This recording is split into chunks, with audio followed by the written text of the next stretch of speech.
AGDQ. My name is Nerd Squared, and this will be my submission for Papa Playtime Chapter 2 for AGDQ 2023. So to give a bit of background behind Papa Playtime before we really get into this, it's a indie horror game that exploded online a lot in late 2021. There's a lot of coverage around it back then, and it's still getting a lot of coverage to this day because this is kind of an episodic game, hence the chapter by chapter release model, and there's a third chapter coming out in early 2023, a couple months after the event. So I feel like it would be a good time to show off chapter 2.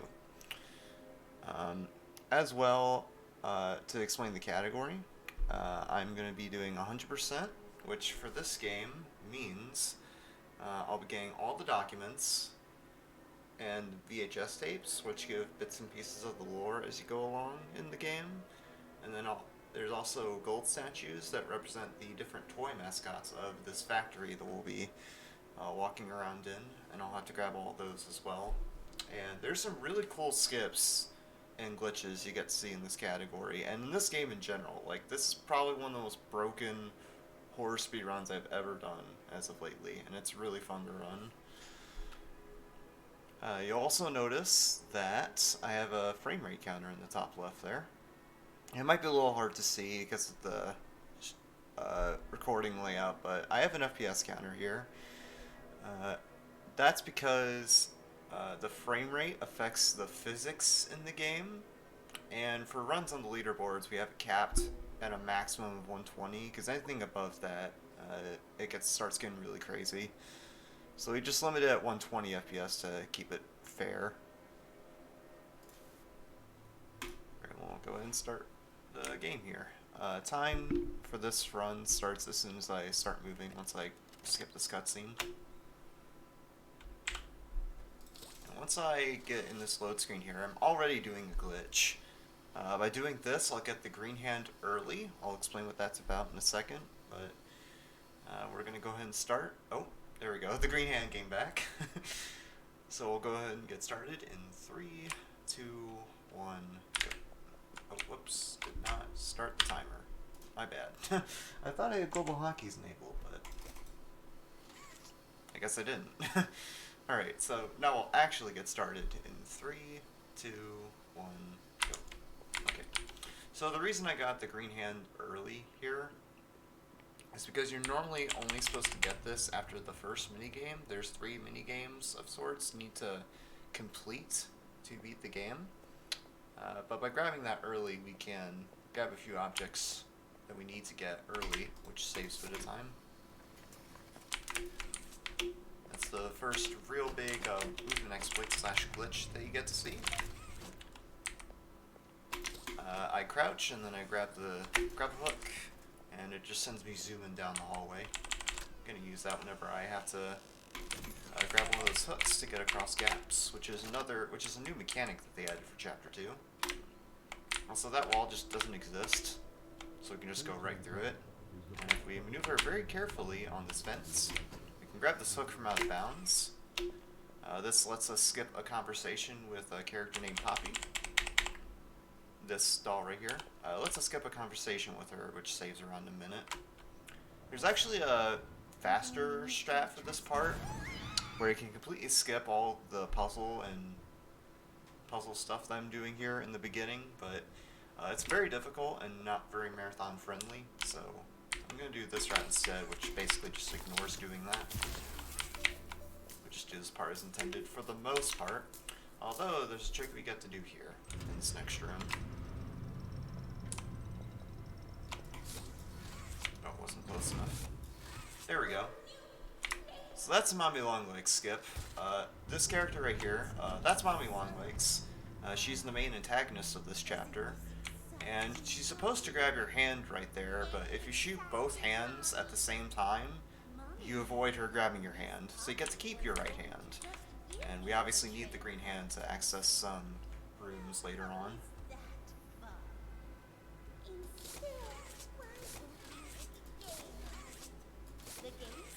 So you have to wait for a bit until this dialogue from her is done. And this is where the big time save is with that skip I described earlier. because you get to skip that puzzle I did and all the shenanigans I did out of bounds. We can completely avoid that and go straight to the game station, which is where the main hub of the game is for this chapter. Again, this is where we would do our 3 mini games. And we're going to do the mini games because we have to complete them as part of the 100% requirements, but spoilers, we're not going to do them at all in the intended way. We are going to break them pretty hard, and we get to break them in some pretty interesting ways. You'll see when we get there. Okay, so the next gold statue is in this slide over here. We'll just do I'll just shoot my hand real quick there to get it. And then there's this other gold statue up on the rafters there, but I'm going to wait to grab it until I activate this lever. This just saves a bit of time because once you pull that lever, there's some dialogue that activates before this door opens, so you can get to the mini game. And it's just faster to grab the collectibles here while that dialogue is playing.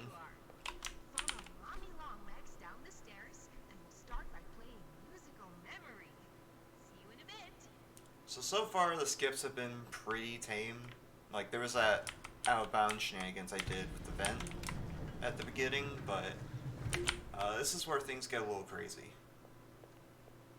Because we're going to skip an entire minigame with this next out of bounds, but we have this room to go through first, because there's a collectible and a tape we have to grab in this room. So there's a tape.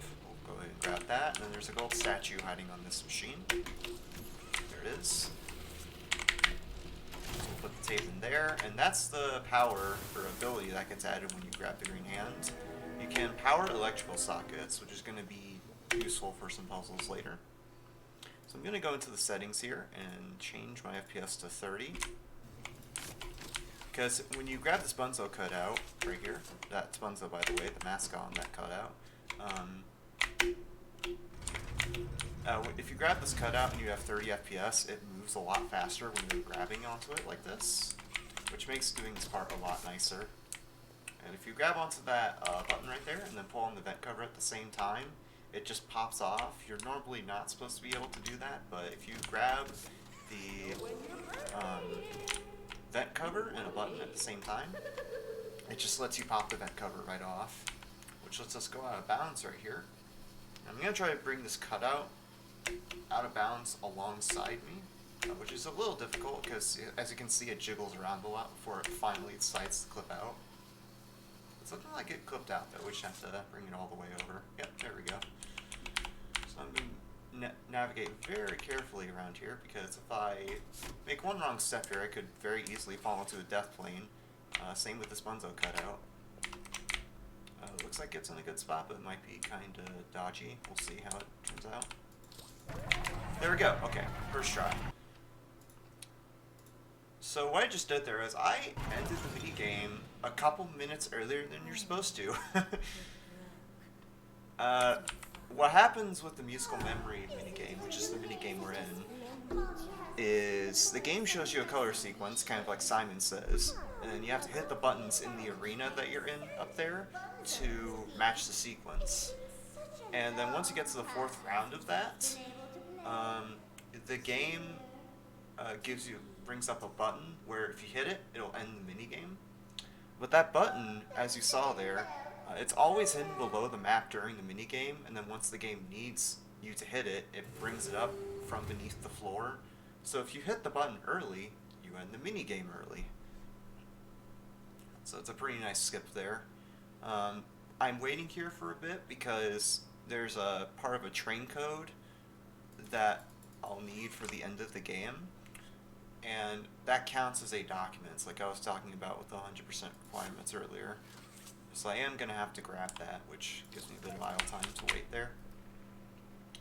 And if you press crouch while sprinting, you move a bit faster in vents, so I'll be doing that a lot throughout the run. Another big thing with this run, when we're not breaking things, is to really manage your time with grabbing collectibles and doing other things you need to do to progress in the room. Right here, I'll do this type of maneuver to grab the switch. just make sure that I can grab this crane right here before the green hand runs out. It looks like I was a little too slow though, which isn't too bad because I can just go right back here and repower the green hand. Or I could just accidentally grab it right there like a doofus. Alright, so the gold statue is right there in that crane, so I can just bring it over. And I'm going to go up here before I grab that gold statue, because there's a VHS tape I need to insert on this TV right here. And you're supposed to use the crane to bring up this dinosaur statue so you can use the elevator to get up there, but you can just avoid that by jumping up to that ledge with that ball. Pretty easy skip. You'll have electrical puzzles like this throughout the run. I did an interesting trick there with that one. For certain notches where you have to power it by like touching it with your hand, normally your hand slips off of it, but if you really quickly click twice in succession before the hand reaches that electrical socket, you can grab it anyway, which makes those puzzles a lot easier to deal with. Alright, so I'll hit that lever from afar just to save a bit of time. Saves having to go all the way up here to the lever. So I'm going to activate the door on this train, and then I'm going to activate this door through the wall. It's pretty easy to do, not too difficult to do that one. And then, this is out of bounds by the way. What I'm about to do is very much so out of bounds. The next minigame we're about to do, and by the way I'm turning on fog just to make this trick a little easier.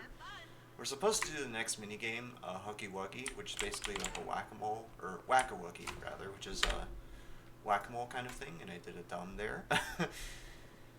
The next minigame is Whack-a-Wuggy, and you're supposed to, it's kind of a whack-a-mole kind of thing, and how the minigame is supposed to work normally is you hit these Whack-a-Wuggy mascots a total of 40 times, and then the minigame ends. But the arena, or the pipes that the Huggy Wuggies come out of, they are out of bounds the entire time. So we can go out of bounds here in this staff-only room. And there you go, there's the pipes from the minigame. So I'm going to do a somewhat tight jump here, unless I completely beef it. This trick isn't that hard, I'm just kind of beefing it real bad. Usually it goes by pretty quick, but I'm just kind of fumbling on it right now. That's okay. Retrying it doesn't take too much time. Because you just have to go through this train and into that room where I jumped down.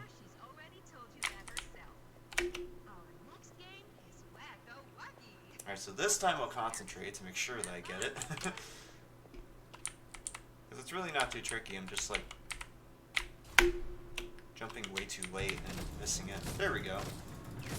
So we got in this pipe, and now we're just gonna smack this Huggy Wuggy over and over with our grab pack, which is our main tool for interacting with the environment.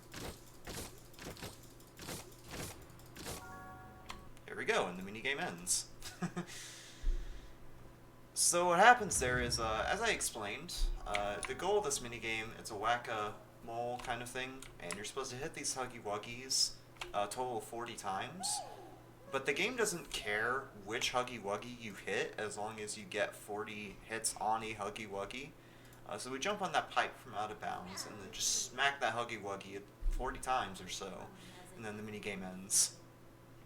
Pretty neat strat for clearing this minigame. And there's another part of the train code right there, so we'll grab that.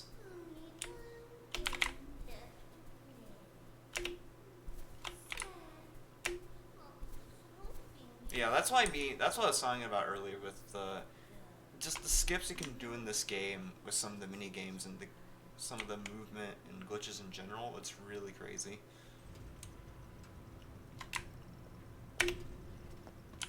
We get a bit of a break from that though, because we have a puzzle coming up that we can't skip because of the category requirements again. There's a collectible we have to get here, but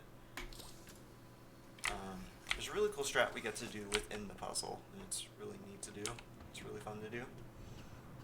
The puzzle here is we have to take a cart all the way to this slope right here so we can progress back to the hub area. But we have to do a puzzle to bring the cart there first. In the meantime, though, we get the best NPC in the game. This is Kissy Missy, another one of the toy mascots for this factory. And unlike a lot of the other monsters in this that are out to kill us, she's going to be a helper here and open the store for us.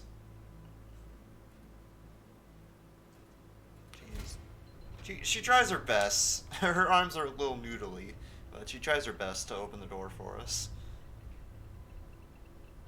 And when I say she's a friendly, I actually mean that. If you hack and get into this room before she flips the switch, she actually can hurt you. Alright, so I have to power these gates with the green hands. But there's a neat little trick I'm going to do with this. As you saw there, I grabbed and quickly re-grabbed the electrical socket. Normally that's supposed to run out, but if you quickly re-grab the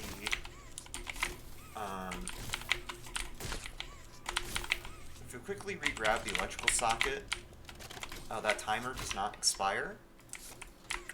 So you can re-grab these electrical sockets as much as you want. And once this gate opens, we don't have to worry about it closing, so we can just safely go back and get the cart. Don't have to worry about running out of power. So yeah, pretty neat trick to get past that minigame. It saves a buttload of time instead of having to go back between every gate to repower the green hands to power those electrical sockets. And once we crouch under here, we're good. We can just let go of the cart and it'll go down the hill. Don't want to wait for it to go down the hill though, because that's slow. We don't have to anyway.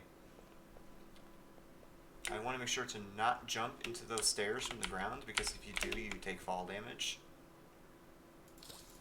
Taking fall damage in this game is not good, because if you fall from a high enough height, the game puts you in this state where it's in slow motion for a few seconds and you move slower. It's really slow. So we want to try to avoid that whenever we can. Which in this category in particular, and some of the other out-of-bounds categories, or some of the other categories that use out-of-bounds, that's actually kind of tricky to do, because there's a lot of tricks where we fall from a pretty high height. In cases where we can avoid it, we try to. So this room is pretty simple. We have a quick electrical puzzle to solve. You're supposed to use these two rods here to power these two plugs, but it turns out you can actually just completely disregard it and go around this archway, or this ledge right here, and activate the two notches that way. Alright, so the next minigame is statues. And it's kind of a red light, green light thing. If you know the red light, green light game from Squid Game, it's kind of a similar thing.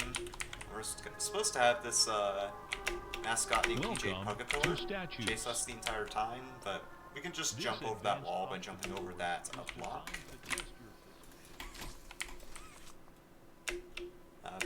But we can just, and by doing that, we can just go through this maze here, this obstacle course, I mean, without having to worry about PJ chasing us. And I'm going in this slide because there is a gold statue of PJ Pugapillar there that I need to grab.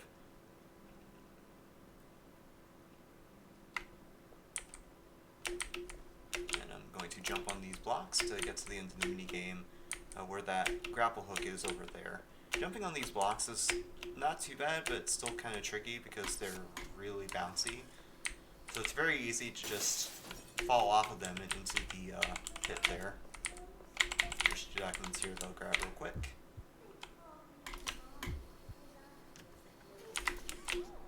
Pretty neat thing you can do there with the crouch tech with the grapple hook. There's a lot of like little optimizations you can do with the crouch slide trick, and also there's just so many movement optimizations you can do with the grapple hook. It's insane. Like the level of optimization people have pushed categories like this is nuts, and the game's been out less than half a year at this point, which is tough to wrap your head around. the fact that people optimize this game that quick. It's actually kind of crazy. So there's a quick puzzle here. We just have to hit this button around 3 or 4 times, and it puts in the right spot for some movements we'll be doing later. This is the water treatment area, and there's a few items we'll have to grab here. Versus that VHS tape and then that document. Jimmy, your work is Playtime. And that's the last collectible we technically have to get here, but we have to go into this room to get a doll of the Bunzo rabbit that we saw earlier in the musical memory minigame. Because we need it to activate a door. And there's also a gold statue right there of that train. That lever can be kind of annoying to grab sometimes, so we got it pretty quick. And I need to wait for the Bunzo doll to fall off this conveyor belt so I can grab it. There we go. I grabbed that. And you're supposed to go into this other room off to the side, but you can just go on some invisible collision here by jumping on that sign next to the railing and put the Bunzo doll in right away. So now we have a couple of quick puzzles, or one quick puzzle before a big chase sequence. And this puzzle has some pretty interesting shenanigans going on with it. So you're supposed to activate this box with a electrical, or with the green hand, but you can just poke your hand into the glass there and grab both the VHS tape that's in there, The following is a pre-recorded announcement as well as to the address electrical the socket many to power the green complaints hands. regarding an alleged Pretty neat strap there. very big spike. Right, then we'll trigger Mommy Longlegs here. This starts a chase sequence with her, where she's gonna have us play hide and seek.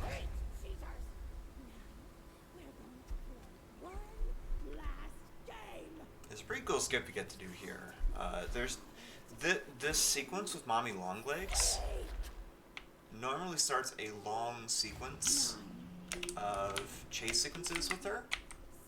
But upcoming, we're going to do a trick to completely bypass all of that. And it's also the last really hard trick in the run. I think it's the last out of bounds that we do, really, in this category.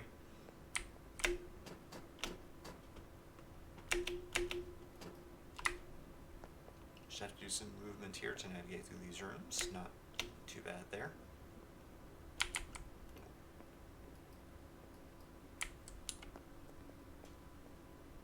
So the skip is here, upcoming in this next room. Normally this vent will lead us to a room where we basically burn Mommy Longlegs to a crisp and start that series of chases I was talking about, but you can just like click through this door and get out of bounds. And we're gonna take a quick detour there because there's a gold statue there of Mommy Longlegs that we need to grab. And by hitting that checkpoint there, we completely skip all of the Mommy Longlegs chases. And we're right here at the end of the game, basically. This is the last part of the chase sequence. We're supposed to kill Mommy Longlegs by putting her in this grinder. But there's a neat trick I'm going to try here that breaks this chase sequence in a pretty hilarious way. So I'm going to put my hand there and activate this chase where she goes down the hallway. But if we go in this corner and crouch, you can see that she completely ignores us. She slows down to her call here because her movement speed in this hallway scales based on how far away she is from us. So she just zooms into the room as soon as she gets past us. And you'll notice she started screaming there because she ran straight through this door and into the grinder. This is actually oh, there she is. So a little explanation for what just happened there. There's two Mommy Longlegs in this sequence.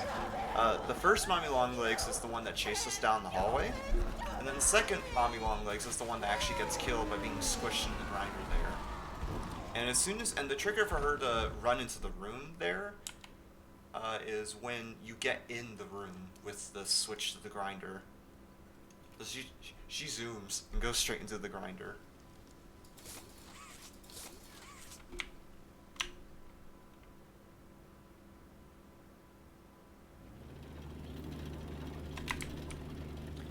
there's a couple of quick collectibles we have to grab. But first we have some pretty tricky movement on these stairs, which I swear is one of the most impossible things in this game. Because the physics on these handrails are so bouncy and all over the place. It's kind of hard to do this part optimized, but it wasn't too bad there. On my personal best in this category, I overshot that last jump over the railing and lost in seconds, which is always a fun time. So there's 3 last collectibles we have to grab before the end of the game. They're in this room right here. This is the office where you would normally rescue Poppy, but we're not going to bother with that. So there's 2 documents here. We grab the code there, and we're out here. So you're supposed to go through a slide normally to get down to the train, but instead of doing that, we're going to go over here because there's some neat geometry we can use to get down to the train early instead of having to go down that slide. So if you jump on this pipe and then jump here, you can get in the rafters.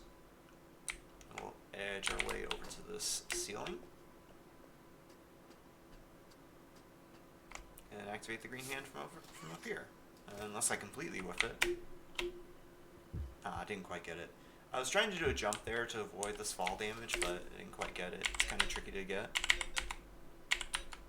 So look at the code here just to see what it is, because... Okay, it's 4312.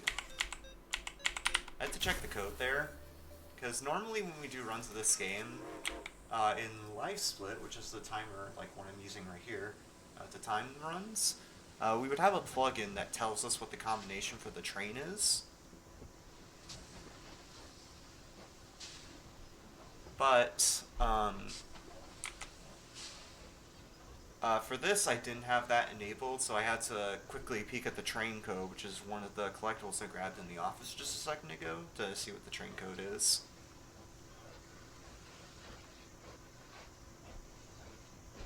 The plugin existing is really nice because in some of the shorter categories, like any%, we would not get that train code in the office, and instead we would just blind guess the code, and runs got bottlenecked into basically, did you get the train code fast enough? And if you didn't, well, then you just reset. But now we have the plugin which tells us the code, which makes running this game in all categories, and especially the shorter ones, a lot nicer. So instead of runs getting bottlenecked into RNG at the very end, we can focus a lot more on optimization and just executing well. Which is a nice plus, because there's... I mean, you've seen it in this run with all the skips I've been doing and all the little movement stuff I've been doing. This game at the top level is insane, and I think it would be really cool to show off.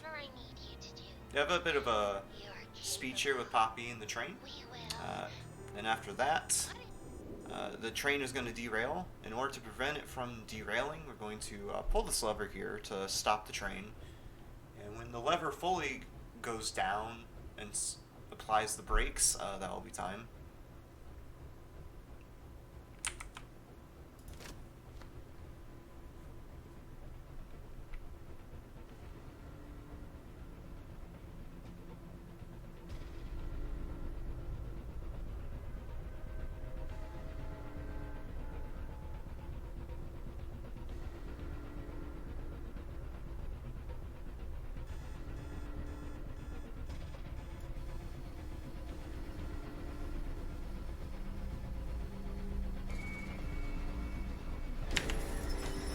Alright, not too bad. Plexus 15 is pretty good. I fumbled a little bit with the Whack-A-Wookie skip. And I think there were some other parts where I made some minor mistakes, but it turned out pretty okay otherwise.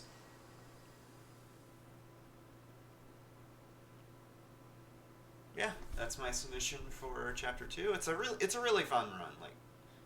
Like I said at the ending there, the skips and glitches in this game are insane. I think it would be a really cool run to showcase, especially with Chapter 3 on the way. The hype with this game and the attention that people have on this game, it's going to be huge. So, I really hope I get to show off this chapter before Chapter 3 comes out in March. yeah, that's my submission for Chapter 2 of Poppy Playtime with the 100% category. Thank you all for watching.